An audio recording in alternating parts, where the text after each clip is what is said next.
여러분은 하나님께 대하여 부요하십니까? 아니면 하나님께 대하여 인색하거나 가난하십니까? 여러분은 하나님께 대하여 부요하십니까?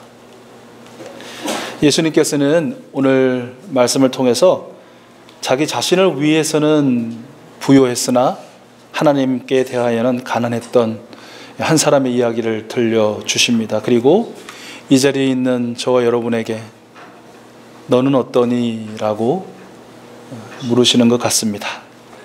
그리고 하나님께 대하여 부요한 삶을 살아라 라고 부탁하고 계십니다. 오늘날 유산상속은 자녀가 몇 명이든 같은 비율로 나눠집니다. 그렇죠? 두 자녀가 있다면 각각 동일한 몫을 받게 되는 것이죠. 50대 50으로 말입니다. 그러나 아마 성경 상식적으로 알고 계시는 것처럼 유대인의 율법 그리고 예수님 당시에 유대인들은 항상 마지가 3분의 2를 차지하게 되어 있습니다.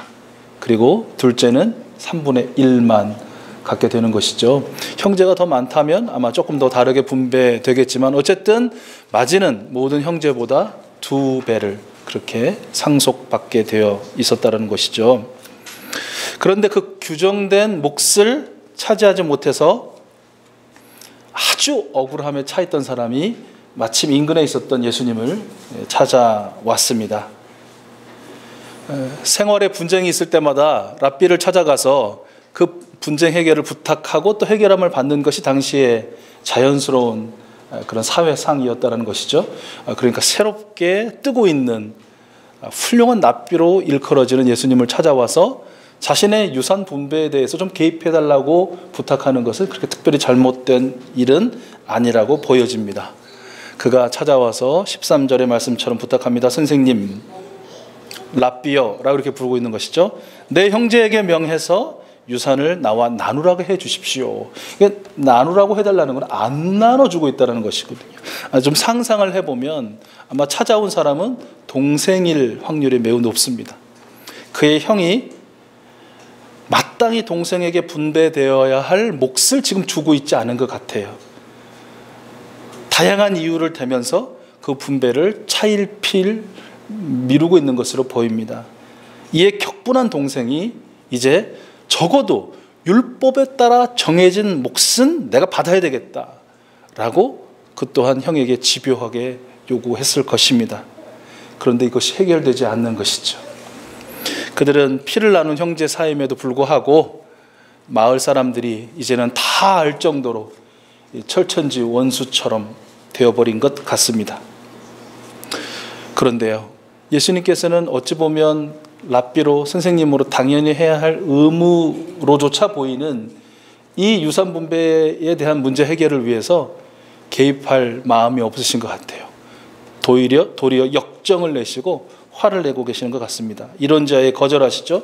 14절 말씀해 보니까 이 사람아 누가 나를 너희의 재판관이나 분배인으로 세웠느냐. 이 말은 무슨 말씀이에요? 나는 재판관도 아니고 분배인도 아니라는 것이에요.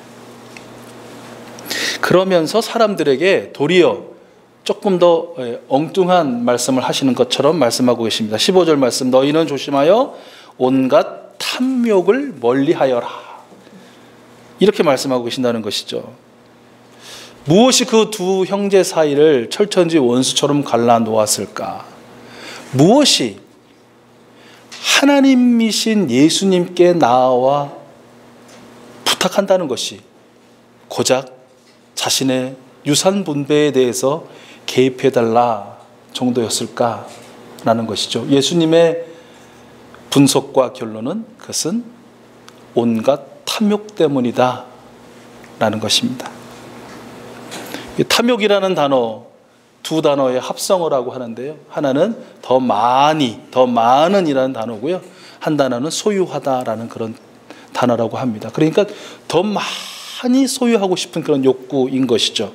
언제나 더 많이, 더욱더 가지려는 욕망, 이것이 탐욕이에요. 다른 말로 표현하면 한이 없는, 끝이 없는, 그 밑을 모르는 욕심, 욕망, 이것이 탐욕이라는 것이죠. 오늘 읽은 골로새서 3장 5절에서 이 탐욕을 하나님께서는 우상숭배라고 그렇게 말씀하고 계시고, 그리고 고린도전서 6장 10절에서는 탐욕을 부리는 자는 하나님의 나라를 유업으로 받지 못한다라고 그렇게 선언하고 계십니다. 예수님께서는요, 예수님을 찾아와서 개입을 부탁하는 이 사람이나 아니면 유선 분배를 해주고 있지 않는 그 형 중에 누가 더 탐욕적인 인간인가 나눌 수 없다라는 것이에요. 둘 다 탐욕의 메인 존재들이다라고 지적하시는 것이에요. 그리고 심지어 이 말씀을 듣고 있는 저와 여러분도 마찬가지로 그만큼은 아니라고 말하고 싶고 부정하고 싶겠지만 여전히 어떤 탐욕에 붙들려 있다, 우리도 라고 예수님께서는 지금 우리의 마음에 이렇게 지적해 주시는 것 같아요. 왜요? 우리가 예수님께서 들려주신 이 이야기에 정말 궁금한 게 있거든요. 무엇이 궁금하십니까? 과연 예수님께서는 형의 손을 들어줬을까? 동생의 손을 들어줬을까? 그리고 결론적으로 그 찾아와서 예수님께 부탁드렸던 그 동생은 얼마만큼의 유산을 분배받았을까? 말 겉으로 못해도 우리의 속마음은 여전히 그런 궁금증, 그런 물질과 그런 재산과 그런 돈과 이 세상에서 좋아 보이는 것들에 여전히 우리의 마음이 가 있다라는 것이죠. 그러면서 예수님께서는 매우 실제적인 이야기, 그러니까 그때 당시에 있을 법한 아니면 실제로 있었던 한 이야기를 비유로 들려주고 계시죠. 오늘 16절에서 20절의 내용인데요. 어떤 부자가, 이 전제는 부자예요, 부자. 가난한 사람이나 중산층이 많은 소출을 얻은 게 아니라 이미 부자라고 불린 사람이 많은 소출을 거두었다는 것이에요. 그러니 뒤에 이어지는 이야기가 당연하겠죠. 이미 꽉꽉 채워줄 만큼, 그리고 충분해라고 해도 손색이 없을 만큼 소유한 사람에게 더 많은 소출이 주어졌으니 어떻게 하겠어요? 이거 어떻게 오히려 쌓지?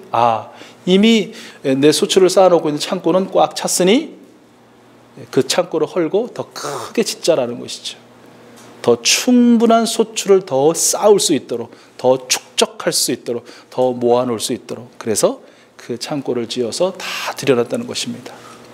그것이 아마 몇 해 동안 반복되었던 것 같아요. 엄청난 축복이죠. 풍년의 해가 계속해서 반복되어지고 그 소출이 늘어난다는 것은요.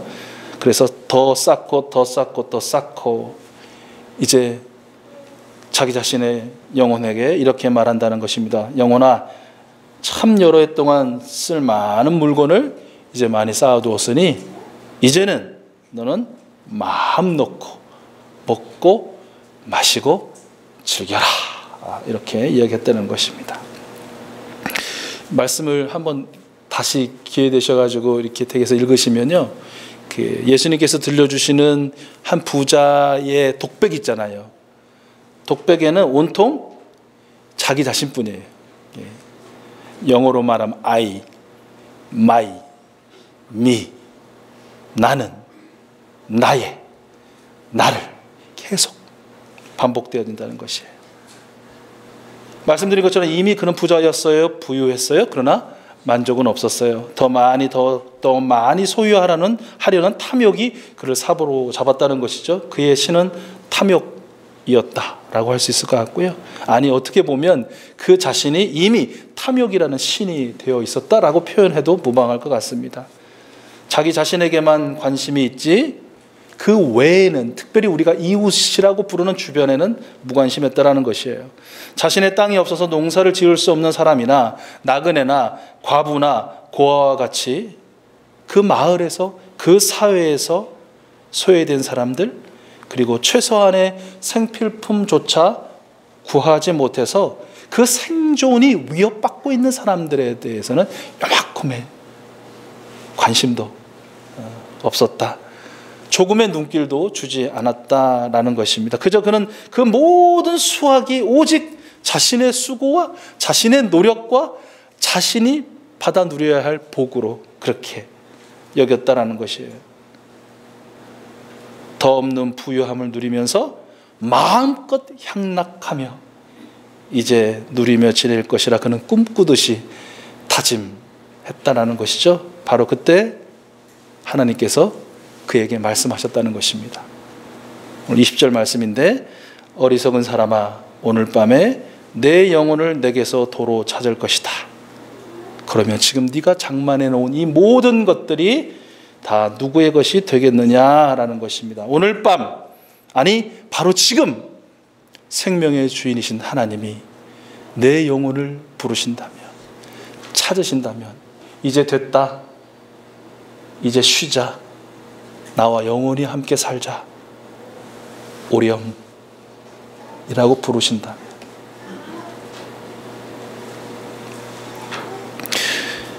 이 말씀은 자연스럽게 그 야고보서 4장 13절 이하의 말씀을 떠올리게 됩니다.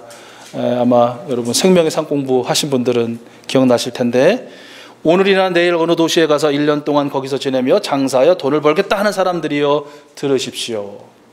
여러분은 내일 일을 알지 못합니다. 여러분의 생명이 무엇입니까? 여러분은 잠깐 나타났다가 사라져버리는 안개에 지나지 않습니다. 그러므로 여러분 이렇게 말해야 합니다. 주님께서 원하시면 우리가 살 것이고, 주님께서 원하시면 우리는 이런 일을 할 것이다 라는 말씀입니다. 예수님은 그를 향해서, 그러니까 예수님을 찾아온 사람을 향해서, 또 그곳에 있던 사람들을 향해서, 그리고 오늘 이 시간 이곳에 있는 저와 여러분들을 향해서 이렇게 말씀하십니다. 자기를 위해서는 재물을 쌓아두어도 하나님에 대하여는 부요하지 못한 사람이 이와 같다. 무슨 말씀입니까? 자기 자신을 위해서, 세상에 대하여서가 아니라 하나님께 대하여 부요하라 라는 그런 말씀이겠죠. 오늘 예수님을 찾아온 사람이나 그의 형제는 참으로 자기 자신에게는 부요했으나 우리 하나님께 대해서는 참으로 인색하고 가난한 사람이었습니다. 그들의 특징이 있습니다. 첫째, 당연하죠. 자기 자신만을 위하는 삶을 살아갑니다. 둘째, 이 세상에 보화를 쌓는 삶을 살아갑니다.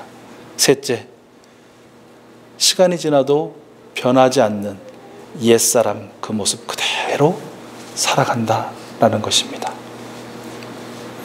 그렇다면 저들을 반면 교사로 삼는다면, 저들이 자기 자신만을 위하고 자기 자신에 대하여 부요한 삶을 그렇게 살아간다면, 반대로 자기 자신이 아니라 하나님에 대하여 부요한 사람은 어떤 삶의 특징을 보이겠습니까? 첫째로 하나님께 감사하는 삶을 살아간다는 것입니다. 왜요? 하나님이 나의 창조주요, 나의 주인이요, 나의 왕이심을 그는 알고 믿고 매일처럼 경험하며 살기 때문이다 라는 것이죠. 시편 14편 1절 말씀, 어리석은 사람은 마음속으로 하나님이 없다 하는구나. 그들은 한결같이 썩어서 더러우니 바른 일을 하는 사람이 아무도 없다라고 그렇게 선언하고 있습니다. 어리석은 사람에게 당연하죠. 하나님은 없습니다. 하나님은 없습니다. 하나님이 없다 합니다. 자기 자신만 있는 것이죠.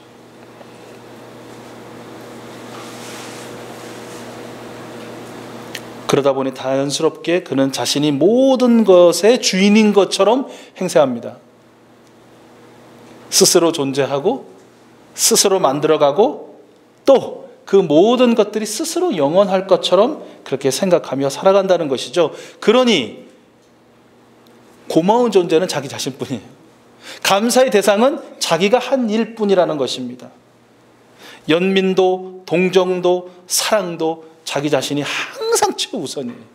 자기가 많은 연민을 제일 많이 받아야 하고, 동정을 받아도 자기 자신이 제일 많이 받아야 하고, 사랑도 자기 자신이 제일 우선적으로 최대한의 수치로 가장 많이 받아야 된다라고 생각하며 살아간다는 것입니다.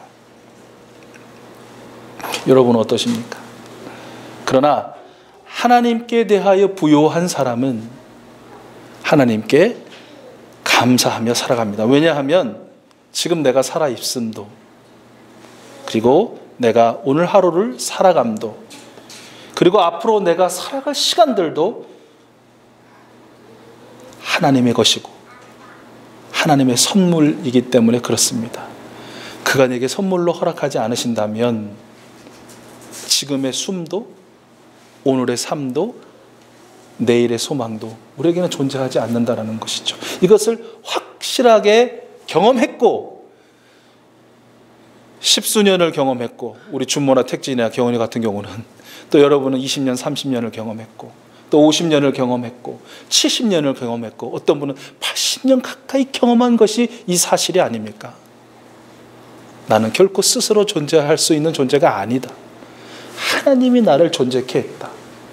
오늘 하루의 삶이 내 힘과 내 의지와 내 뜻과 내 노력으로 사라지는 것 같지만, 아니, 하나님이 살게 하시고 하나님이 누리게 하시고 하나님이 있게 하셨다라는 것이 여러분의 인생의 시간만큼이나 고백되어졌던, 반복해서 고백되어졌고 더 깊이 그리고 더 진실하게 고백되어진 내용이 아닙니까? 그러니 당연히 하나님께 감사할 수밖에요. 오늘도 나를 위해서, 오늘도 하나님께서 여러분 온 우주 만물을 주관하시고 운행하시는 줄로 믿습니까?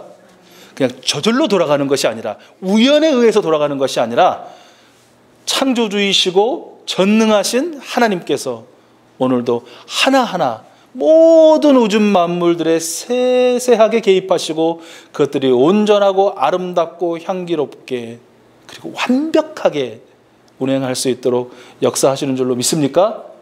그 하나님이 왜 역사하십니까? 누구를 위해서 역사하십니까? 누구를 위해서 오늘도 졸지도 않고 주무시지도 않고 깨어서 일하십니까? 여러분, 바로 저를 위해서, 바로 여러분을 위해서 하나님 역사하시고 하나님은 일하고 계십니다. 하나님께 감사하십시오. 하나님께 감사하십시오. 하나님께 감사하십시오. 여러분의 감사가 여러분이 하나님께 대하여 부요한 그런 인생이 되게 하실 것입니다. 저는 아주 작고 소소한 경험인데, 요즘에 어느 식당이나 이런 데 가서 보면요, 예전에는 이렇게 식사 감사기도 하시는 분들 꽤 많이 있었거든요. 우스갯소리로 저희가 이렇게 주변 사람들이 너무 좀 신경 쓰이고 그러면 왜 뭐죠, 공깃밥 뚜껑이라도 잡고 아멘 이렇게 해서라도 이게 감사기도 하는 사람들도 좀 많이 피곤해 하시는 것 같아가지고 봤는데, 가면 갈수록 이제는 아주 그 단순하지만 그러나 숨과 생의 주인인 하나님께 영광을 올려드리는 이 식사기도마저 이게 점점점 희미해지는, 특별히 여기 계신 우리 젊은 분들 어떠신지 모르겠습니다. 여러분 끼니마다 식사마다 그들을 위해서, 여러분을 위해서 그들 제공해 주신 하나님께 감사기도 드리고 계신가요? 만약에 이 기도마저 사라져버렸다면 다른 기도는 두말할 나위가 없을 것 같아요. 점점 하나님을 믿고 하나님을 신뢰하고 하나님을 예배하고 하나님을 사랑한다고 하면서도 이제는 그 모든 것들이 너무 당연한 거예요. 당연한 거예요. 당연한 것에는 감사가 없어요. 아시죠? 당연한데 왜 감사를 해요? 그들이 고마움이 느껴져야, 그것이 있다는 것에 절실함을 느껴야 당연히 감사함이 나온다는 것이죠. 우리 사랑하는 이수수 가족들, 하나님께 대하여 부요한 그런 삶을 살기를 원하시는 여러분들, 하나님께 대한 소소하든 뭐 중간 크기이든 아주 큰 것이든 감사를 회복하실 수 있기를 축복합니다. 감사하기 어려운 계절이잖아요. 더워 죽겠고, 습해 죽겠고, 뭐 막혀 죽겠고, 뭐 짜증나 죽겠고, 뭐 맨날 죽게 있는. 근데 아시죠? 죽겠다는 무슨 말에서부터 비롯됐다고요? 죽게 있다. 내 모든 것이 다 죽게 있다. 세상 사람들은 죽겠다 죽겠다 해도 우리는 죽게 있다입니다. 죽게 있다고 하니 감사할 수밖에 없죠. 그래서 제가 이게 구체적으로 여러분께 이 하나님께 부여한 사람은 하나님께 감사합니다라는 이 명제를 좀 구체적으로 실천할 수 있도록 여러분 이 한 주간 동안만이라도 과제를 하나 드리고 싶은데, 그것은 하루에 10가지 감사를 한번 하나님께 올려드려 보십시오. 그리고 이렇게 이야기하면 안 합니다. 그래서 저희 그 교회 함께 말씀 나누는 전체 창이 있잖아요. 거기에 매일매일은 하지 마십시오. 기대하지 않습니다. 굉장히 현실적이죠. 한 번만, 일주일 중에 하루만 10가지 감사를 한번 여러분 우리 카톡방에 한번 올려보시죠. 온통 하나님께 대한 감사로 가득 차서 우리 하나님께 대한 부요함을 나도 경험하고 우리 모든 익숙소 가족들이 경험할 수 있도록 여러분 함께 그렇게 해주시겠습니까? 우리 홍성덕 장로님은 하실 것 같습니다. 여러분 그렇게 하시겠습니까? 네. 하나님께 부요한 사람은요, 아까 하나님께 대하여 가난하고 인색한 사람은 세상의 보화를 쌓으며 산다고 했잖아요. 하나님께 부요한 사람은 당연히 하나님 나라의 보화를 쌓는 삶을 살아간다는 것이죠. 마태복음 6장 19절에서 21절 말씀, 예수님께서는 말씀하십니다. 너희는 자기를 위하여 보물을 땅에다가 쌓아두지 말아라. 땅에서는 조미 먹고 녹이 슬어서 망가지며 도둑들이 뚫고 들어와서 훔쳐간다. 그러므로 너희를 위하여 보물을 하늘에 쌓아두어라. 거기에는 조미 먹고 녹이 슬어서 망가지는 일이 없고 도둑들이 뚫고 들어와서 훔쳐가지도 못한다. 너희 보물이 있는 곳에 너희 마음도 있을 것이다. 누가복음 12장 33절과 34절 말씀, 너희 소유를 팔아서 자선을 베풀어라. 너희는 자기를 위하여 낡아지지 않는 주머니를 만들고 하늘에다가 없어지지 않는 재물을 쌓아두어라. 거기에는 도둑이나 좀의 피해가 없다. 너희의 재물이 있는 곳에 너희의 마음도 있을 것이다. 하나님 나라의 보화를 어떻게 쌓을 것인가? 무엇을 하면 하나님 나라에 나의 보화가 차곡차곡 쌓이는가? 하나님께서는 이 세상을 향해서 생명을 위해서 내가 너희에게 선물로 준 보화들을 흘려보낼 때 하늘에선 쌓일 것이다 라고 우리에게 말씀해 주시는 것입니다. 하나님께 대하여 부요한 사람은 하나님 나라의 보화를 쌓는 삶이다. 이거를 조금 그러면 나는 그런 삶을 사는가, 그런 삶을 살지 못하는가는 매우 단순하지만 굉장히 진리인 이 질문에 어떻게 대답하느냐에 달려있는 것 같습니다. 질문은 나는 왜 돈을 버는가입니다. 아주 간단한 질문 아닙니까? 그러나 이에 대한 대답이 나는 이 세상의 보화를 쌓는 사람인가, 나는 하늘나라의 보화를 쌓는 사람인가 를 결정 지을 수 있을 것 같습니다. 여러분, 물론 지금 연세가 많으시고 은퇴하셔가지고 연금으로 생활하신 분들은 좀 그렇지만 경제활동을 통해서 여러분 돈을 벌고 있는 여러분, 그리고 돈을 벌기를 원하는 여러분, 그것도 많이 벌기를 원하는 여러분, 왜 여러분은 돈을 벌기 원하시고 더 많이 벌기를 원하시고 더 많이 쌓아놓을 것이 없도록 벌기는 원하십니까?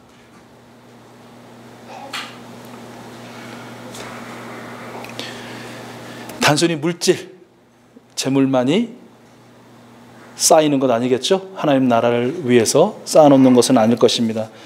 우리가 앞서서 계속 읽어온 함께 말씀을 살펴본 대로 보면 하나님께 부요하다는 것은 적어도 누가에게 있어서는 선한 사마리아 사람이 행했듯이 필요한 이웃을 위해서 가진 것을 적극적으로 사용하는 것, 마리아가 그랬듯이 아주 의도적으로 예수 그리스도의 말씀을 경청하는 것, 그리고 하나님께서 일용할 양식을 나와 우리 모두에게 제공하신다는 것을 믿고 절박한 심정으로 기도하는 것, 이 모든 것들이 다 하느님 나라에 우리의 보화를 쌓는 것이며 하나님께 대하여 부요한 삶이 되어질 것입니다.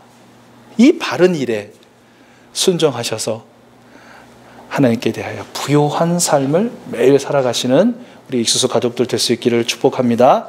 마지막으로 하나님께 대하여 부요한 사람은요, 아까 기억하세요? 자기 자신에 대하여 세상에 대하여 부요한 사람의 세 번째 특징이 하나 있었죠. 그렇죠? 시간이 지나도 변하지 않는 옛사람을 입고 산다 그랬습니다. 그렇다면 하나님께 대하여 부요한 사람은 어떤 삶을 살까요? 그 옛사람을 벗어버리고 하나님께서 허락하신 새 사람을 입고 산다는 것입니다.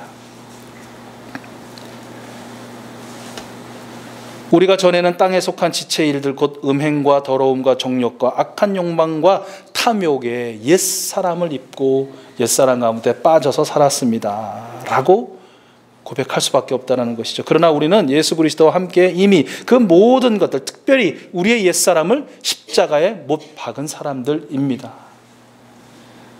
그러니 오늘 골로새서 3장 8절에서 10절 말씀에 우리에게 권면해 주시는 이 말씀에 우리는 순종해야 할 것입니다. 분노와 격분과 악의와 해방과 여러분의 입에서 나오는 모든 부끄러운 말을 버리십시오. 서로 거짓말을 하지 마십시오. 여러분은 옛사람을 그 행실과 함께 벗어버리고 오직 새 사람을 입으십시오. 하나님께서 오늘 우리에게 말씀해 주십니다. 여러분 어떠십니까? 여러분은 옛사람을 여전히 입고 지금 살고 계십니까? 아니면 옛사람을 벗어버리고 온전한 새 사람을 입고 살고 계십니까? 솔직한 고백은 그 고백 아닐까요? 하나님께서 입혀주신 새 사람을 입고 하루를 시작하는데 시작한 지 얼마 안 되면 그 새 사람의 옷을 어디론가 또 벗어 던져버리고 벗어서 어딘가에 처박아뒀던 또는 버려버렸던 것을 굳이 찾아가지고 샅샅이 뒤져서 찾아가지고 그 옛사람을 입고 하루를 지내고 밤이 되면 내가 왜 이 옛사람을 입고 하루를 살았지? 불이 나게 후다닥 벗어버리고 새 사람을 입고 하나님 이제 제가 편히 자겠습니다. 이런 삶의 반복은 아니십니까? 하나님께서 입혀주신 그 새 사람을 꼭 붙들고 이 새 사람이 나의 탐욕, 나의 교만, 나의 죄성 그리고 악한 사탄 마귀의 시험과 이 세상의 그 모든 유혹 때문에 결코 벗겨지지 않도록 벗어던지지 않도록 그것을 꼭 입고 왜냐하면 우리는 이미 옛사람을 벗어버렸고 그 옛사람을 십자가에 못 박은 사람들이니까 예수 그리스도를 모셔드려서 구원받은 사람들이니까 이미 새 사람이 입혀졌으니까 그 새 사람을 꼭 붙들고 살게 하소서 하나님께 기도하고 부탁드리고 간구하고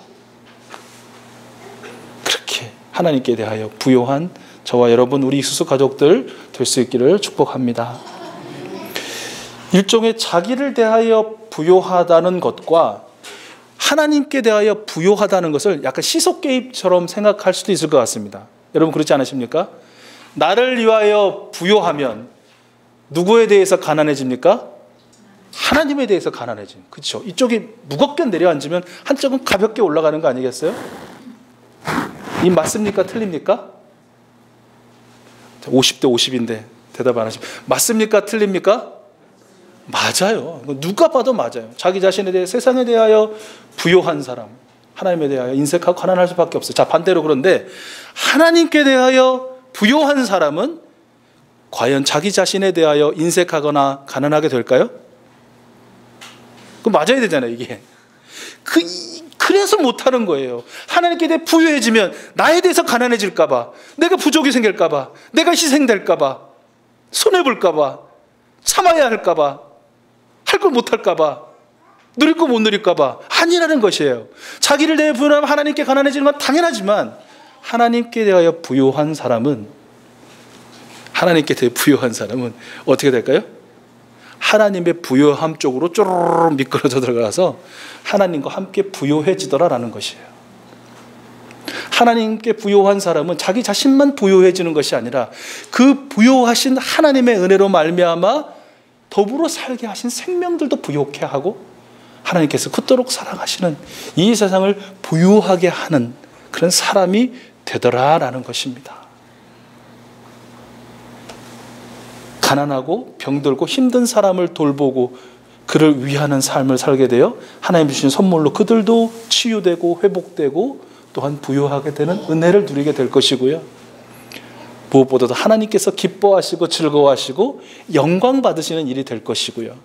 그리고 자기 자신도 그동안 먹어보고 써보고 사보고 놀아보고 마셔보고 누려봤을 때조차 경험하지 못했던 그 완전한 평화를, 꽉 찬 만족과 부요함을 누리는 그런 삶을 살게 된다라는 것입니다.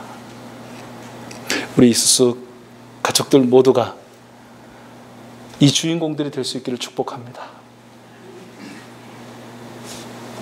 자신만을 위해서 자신만을 위하다 살다가 자신에 대하여 부요하여 하나님께 부요치 못하는, 그 결과로 하나님 나라 유업을 받지 못하는 그런 비참한 인생 말고, 그냥 오늘 밤 너 찾으면 어떡할래? 라는 그 말에 부끄럽고 두려워서 떠는 그런 인생 말고, 우리 하나님께 대하여 부요한, 즉 하나님께 늘 감사하고 하나님 나라의 보화를 쌓도록 이 세상의 보화를 흘려보내고 그 모든 옛사람을 벗어버리고 하나님이 허락하신 새 사람을 입고 삶을 통해서 하나님께는 영광이고 이웃들에게는 유익이고 자기 자신에게도 말로 다 할 수 없는 만족함 가득한 인생, 특별히 이 무덥고 또 습기 가득한 이 8월의 이 한 주간 되시기를, 누리시기를 주님의 이름으로 축복합니다.